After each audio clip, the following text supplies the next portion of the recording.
Do you have any say in who gets cast? I have a say. Yeah, sure. Are there meetings that determine these things? Yeah, and you know, can say people and yeah. I mean, Keith Carradine, everybody thought was a great idea, so we tried to get him right away. Yeah. Was the car real? The truck real? Oh yeah, yeah. They yes. they had to go through many modifications to make it light enough and put it on casters so the cast could move it around. And what did they vie for a slot? Because it's good advertising. I know. guess. No, well, it was the story of a Nissan red hard body pickup truck. So yeah. Did you get it when the show closed? Yes, no, I didn't.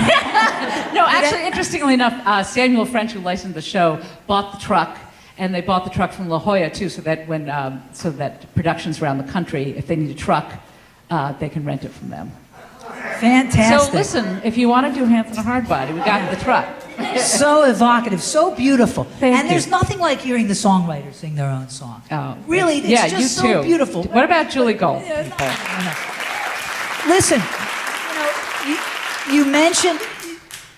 We'll talk about all the shows that we've seen or will see, but there's something coming up that's very exciting. And since she mentioned her father, do we all know who her father was? Okay. An iconic royalty of song, absolutely royalty. And Adolph Green. Yeah. Adolph Green. Yes. I mean, songs that changed and touched our lives. Do you feel it's genetic? And I mean, I certainly grew up loving, the theater and loving his songs. And my mom is an actress, Phyllis Newman. So I loved the theater. I loved what they did. And they had such a great time doing it that I could never imagine wanting to do anything else. But, and I always sort of had a predilection for it. But I studied and did he encourage you when you took to it? He was a very good audience. He laughed, if it was funny, and he was very encouraging in that way. Did you realize at the time, that you were growing up in royalty, or it seemed normal? No, I thought it was very special. I always like to say though, like when you're in junior high, like nobody really cares. It's like not the coin of the realm in junior high to be like, hey, I was with Julie Stein last night. They're like, huh? So I thought it was incredible, but it was a secret I had to keep to myself. When you're writing, do you evoke him? I don't evoke him. I think he was a huge influence on me. His zest, his humor, and his clear-eyed view of human nature, and his, the way he expressed humanity and feelings. If you're searching for the right word, do you feel that you conjure him sometimes and he tells you what to say? I wish I could tell you that. He's definitely a good spirit for me. Well, the Peter Pan thing that you told me about is spectacular. Very Can you cool. share that with the audience? What's coming up? Absolutely. Peter Pan Live, it's going to be on TV December 4th, and the producers asked me to write additional lyrics for it, which is I'm not rewriting any of the iconic songs, but they found additional moments that they wanted to turn into songs. And so I'm using the catalog of my father and Betty Comden and Julie Stein, and basically using Julie Stein's melodies from shows they wrote, less famous shows, and purloining the melodies and writing new song moments. It's really exciting. Julie Stein is great to work with, you guys. If you ever get the chance, you really should. No slouch he. No slouch he. Yeah. Well, what's your next song? The next song is from a show called Bring It On, which was on Broadway. Thank you. And this song was actually cut out of town. What? Oh, yes. This next song is from. The next song is from High Fidelity. Thank you so much. Just to be able to say that. Yeah, I know. I mean, come this on. This next song is from High Fidelity, which is my first show. Crazy. And I have nothing else to say except that the fantastic Howard McGillin is going to sing it.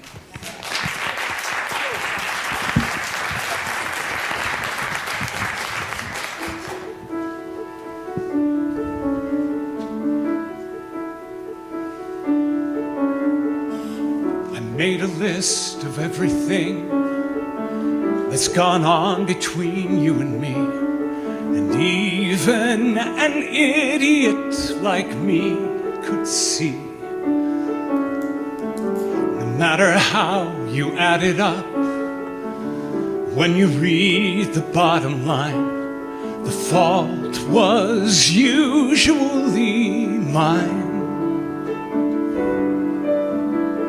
The stupid things I've said and done, if I could change just even one, the thing I'd say would be, Laura, Laura,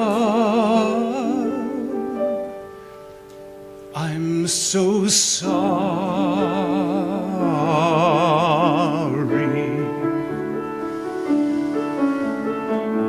It's become my trade in stock to always jump from rock to rock, chasing fantasies that don't come through. Thought I was happy just to coast, but it's me who needed you the most. Of course, that's something I could never own up to. I wanna look you in the face to say what I never had the grace to say when you were still with me. Laura, Laura, I'm so sorry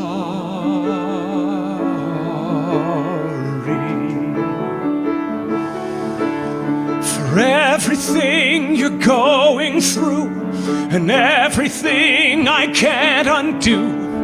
Please accept this small apology. Oh, Laura, Laura, sweet, sweet Laura, Laura, Laura, for letting you down, for letting you go. I'm so sorry.